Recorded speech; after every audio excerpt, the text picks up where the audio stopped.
Hello दोस्तों, जय हिंद, नमस्कार। आप सभी का स्वागत है आपके अपने यूट्यूब चैनल विजिट टेस्ट 2.0 में। तो दोस्तों, आज के इस वीडियो में हम लेके आए हैं आप सभी के लिए विराम चिन्ह। हमारा आज का टॉपिक है विराम चिन्ह। तो इससे संबंधित हम कुछ अध्यायवार प्रश्न कोश लेके आए हैं जो कि बहुत ही इम्पॉर्टेंट प्रश्न है।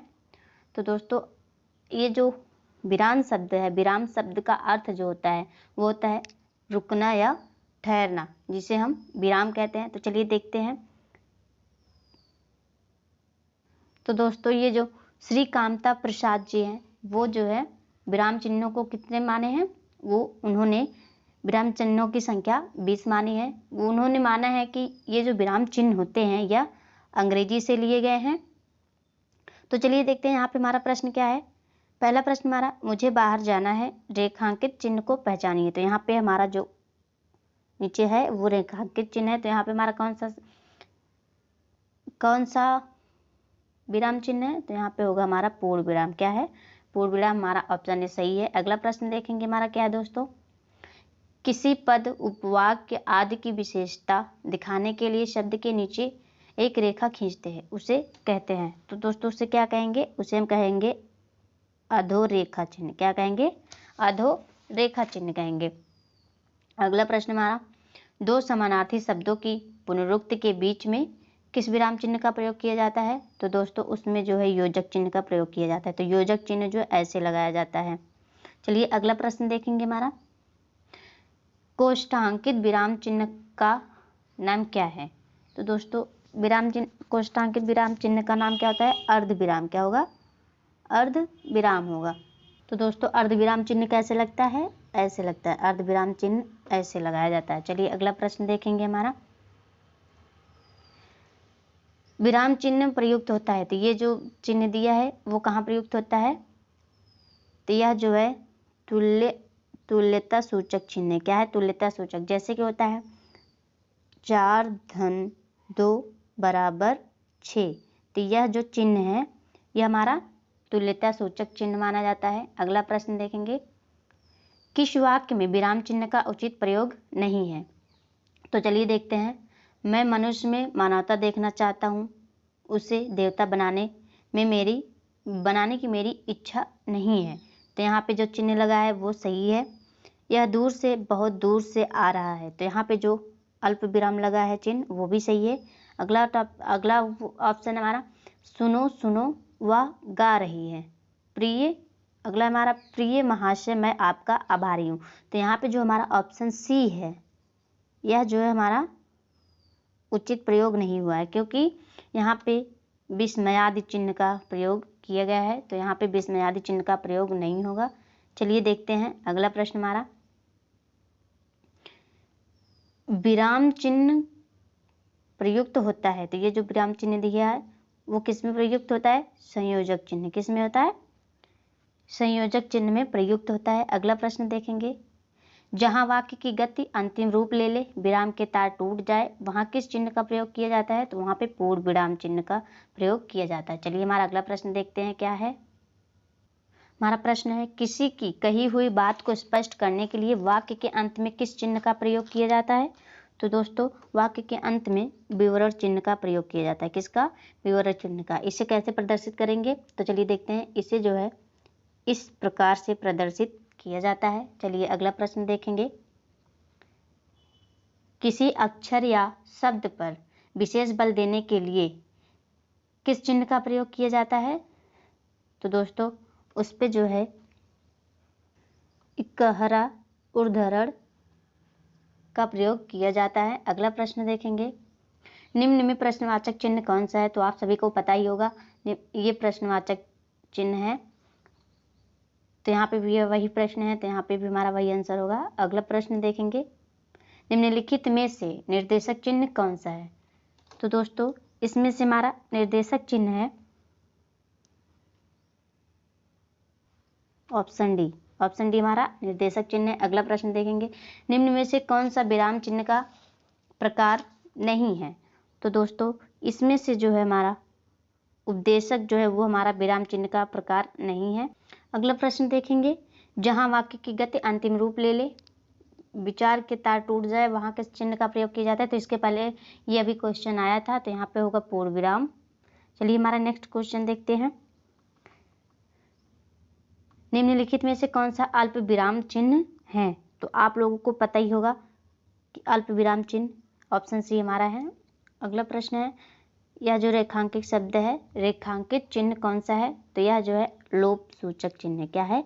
लोप सूचक चिन्ह माना जाता है। अगला प्रश्न देखेंगे, दो समानार्थी शब्दों की पुनरुक्ति के बीच में किस विराम चिन्ह का प्रयोग किया जाता है। तो उसमें योजक चिन्ह का प्रयोग किया जाता है। अगला प्रश्न हमारा, निम्नलिखित चिन्हों में से पूर्ण विराम को पहचानिए। तो पूर्ण विराम हमारा ऑप्शन ए है।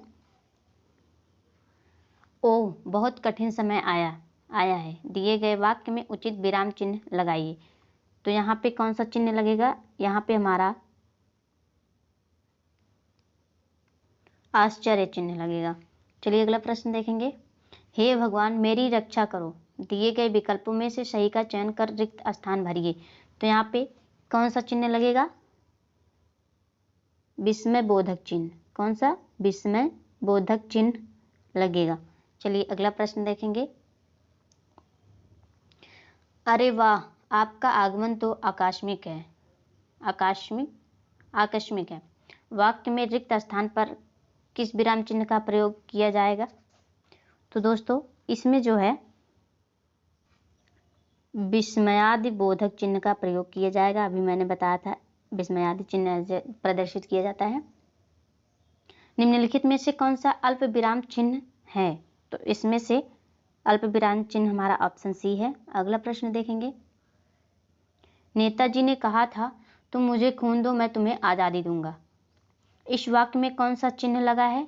तो दोस्तों यहाँ पे ये जो चिन्ह लगा है ये कौन सा चिन्ह है। तो यहाँ पे होगा ऊर्ध्वर चिन्ह। कौन सा होगा? ऊर्ध्वरण चिन्ह होगा। अगला प्रश्न देखेंगे, जहाँ वाक्य की गति अंतिम रूप ले ले वहाँ के विचार टूट जाए। तो इसके पहले भी ये क्वेश्चन आया था, तो यहाँ पे होगा पूर्ण विराम चिन्ह। अगला प्रश्न हमारा, निम्नलिखित चिन्हों में से पूर्ण विराम को पहचानिए। तो यहाँ पे हमारा ऑप्शन ए जो है वो हमारा पूर्ण विराम चिन्ह है। चलिए हमारा नेक्स्ट क्वेश्चन देखते हैं। हमारा प्रश्न है यहाँ पे ऊर्ध्वरण चिन्ह का प्रयोग कहाँ होता है। तो दोस्तों इस चिन्ह का प्रयोग होता है जब किसी के कथन को ज्यों का त्यों उद्धृत किया जाए। यहाँ पे हमारा ऑप्शन सी सही है। जब हम किसी के विचारों को बताते हैं, जैसे कि अगर हम कोई किसी के परिभाषा को बताते हैं तो उस चिन्ह का प्रयोग किया जाता है। अगला प्रश्न देखेंगे, हंस पद किस विराम चिन्ह का एक और नाम है। तो दोस्तों ये जो हंस पद है वह जो है त्रुटि विराम चिन्ह का एक और नाम है। क्या है? त्रुटि विराम चिन्ह का एक और नाम है। अगला प्रश्न देखेंगे, विरामादि चिन्हों की दृष्टि से कौन सा वाक्य शुद्ध है। तो चलिए देखते हैं। यहाँ पे दिया है, पिता ने पुत्र से कहा देर हो रही है कब आओगे। दूसरा हमारा ऑप्शन है, पिता ने पुत्र से कहा देर हो रही है कब आओगे। तो इसके पहले यहाँ पे कोई भी चिन्ह नहीं लगा था। यहाँ पे पूर्ण विराम का अल्प विराम का चिन्ह लगा है। इसके बाद है फिर यहाँ पे हमारा अल्प विराम का चिन्ह लगा है। इसके बाद भी अल्प विराम का चिन्ह लगा है। तो चलिए देखते हैं यहाँ पे हमारा ऑप्शन कौन सा सही होगा। पिता ने पुत्र से कहा देर हो रही है कब आओगे। फिर अगला ऑप्शन हमारा, पिता ने पुत्र से कहा देर हो रही है कब आओगे। तो यहाँ पे हमारा जो ऑप्शन सी है यह जो हमारा सही है। पिता ने पुत्र से कहा देर हो रही है कब आओगे। तो यहाँ पे देखो जो है ऊर्ध्वरण चिन्ह भी लगा है और उसके बाद प्रश्नवाचक चिन्ह भी लगा है। अगला प्रश्न देखेंगे, जहाँ पूर्ण विराम की अपेक्षा कम और अल्प विराम में अधिक रुकना अपेक्षित हो वहाँ चिन्ह प्रयोग किया जाता है। तो वहाँ पे अर्ध विराम चिन्ह प्रयोग किया जाएगा। कौन सा? अर्ध विराम चिन्ह। अगला प्रश्न देखेंगे हमारा, हर्ष शोक घृणा आश्चर्य जैसे भावों को व्यक्त करने के लिए चिन्ह का प्रयोग किया जाता है। तो वहाँ पे जो है विस्मयादि बोधक चिन्ह का प्रयोग किया जाएगा। अगला प्रश्न हमारा, मोहन आज घूमने जाएगा। उपयुक्त वाक्य में कौन सा विराम चिन्ह लगा है। तो इसमें जो है दोस्तों पूर्ण विराम चिन्ह लगा है। कौन सा है? यह जो लगा है पूर्ण विराम चिन्ह लगा है। चलिए अगला प्रश्न देखेंगे, निम्नलिखित कौन सा विकल्प विराम भेद और उसके चिन्ह को सम्मिलित नहीं करता? तो इसमें से जो है हमारा योजक चिन्ह जो है ये विराम भेद और उसके चिन्हों को सम्मिलित नहीं करता है। अगला प्रश्न देखेंगे, काक पद का प्रयोग कब होता है? तो दोस्तों काक पद का प्रयोग होता है छूटे हुए अंश के लिए काक पद का प्रयोग होता है। जैसे कि आप लोगों को बता दें, तो जैसे कि होगा मैं तुम्हें,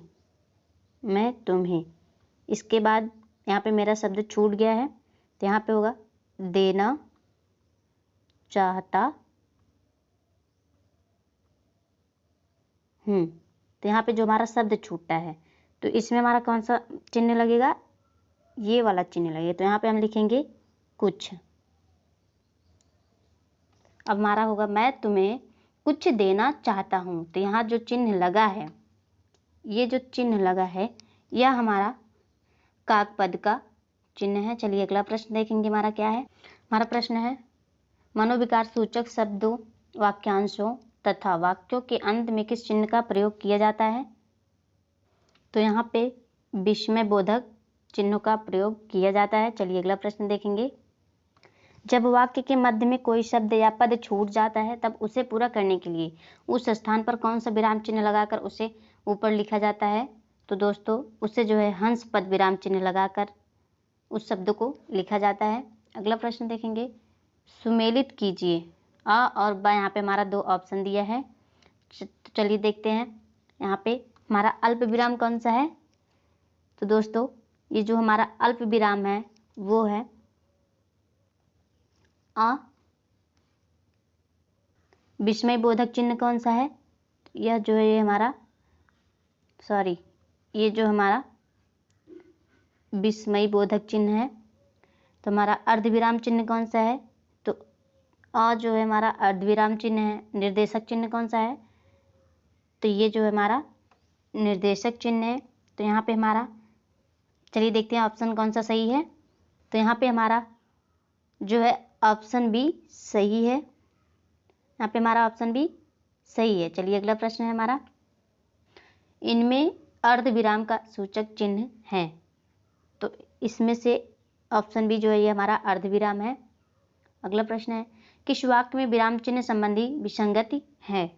तो दोस्तों चलिए देखते हैं। सूर्यकांत त्रिपाठी निराला छायावाद के प्रमुख कवि थे। वह आपने तो कमाल कर दिया। आप कानपुर से कब आए?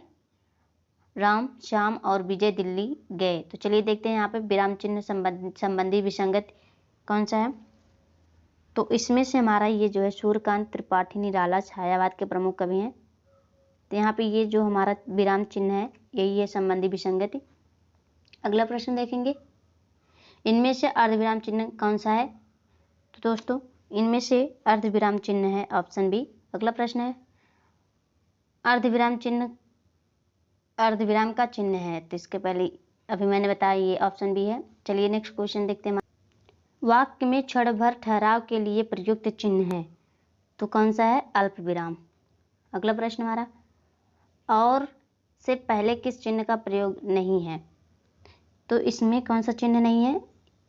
ये सभी पूर्ण विराम नहीं है, अल्प विराम भी नहीं है और प्रश्नवाचक चिन्ह भी नहीं है। तो इसमें से हमारा ऑप्शन डी सही होगा, ये सभी नहीं है, इन सभी का प्रयोग नहीं हुआ है। विस्मय बोधक चिन्ह है। तो दोस्तों विस्मय बोधक चिन्ह कौन सा है? हमारा ऑप्शन डी। अगला प्रश्न हमारा है, अर्धविराम चिन्ह का रूप है। तो अर्धविराम चिन्ह का रूप कौन सा है? वो है हमारा ऑप्शन सी। अगला प्रश्न है हमारा, कोष्ठांकित विराम चिन्ह क्या है? तो दोस्तों कोष्ठांकित विराम चिन्ह है हमारा अर्ध विराम चिन्ह। चलिए अगला प्रश्न है हमारा, सारणी 1 से सारणी 2 का सही मिलान कीजिए तथा कूट से सही विकल्प का चयन करें। तो चलिए देखते हैं यहाँ पे हमारा सारणी क्या है। प्रथम सारणी में है अल्प विराम, कोष्ठक, संक्षेप सूचक और योजक। तो चलिए देखते हैं हमारा ऑप्शन कौन सा सही है हमारा इसमें से। अल्प विराम चिन्ह कौन सा है? तो यहाँ पे जो है हमारा पहला अल्प विराम चिन्ह कौन सा है यहाँ पे? तो दोस्तों अल्प विराम चिन्ह है हमारा तीसरा जो है। कोष्ठक चिन्ह है हमारा चार चार जो है ये हमारा कोष्ठक चिन्ह से है। संक्षेप सूचक है हमारा दूसरा है और योजक चिन्ह हमारा पहला है। तो यहाँ पे देखेंगे हमारा कौन सा ऑप्शन सही है, कौन सा कूट।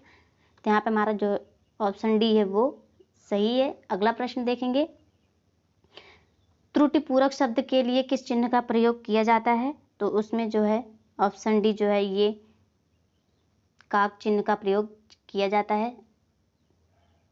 तो दोस्तों आज के लिए मेरा वीडियो यहीं तक है। अगर आप लोगों को मेरा वीडियो अच्छा लगा हो तो प्लीज़ मेरे चैनल को लाइक कीजिएगा, चैनल को सब्सक्राइब कीजिएगा, वीडियो को लाइक ज़रूर कीजिएगा। धन्यवाद।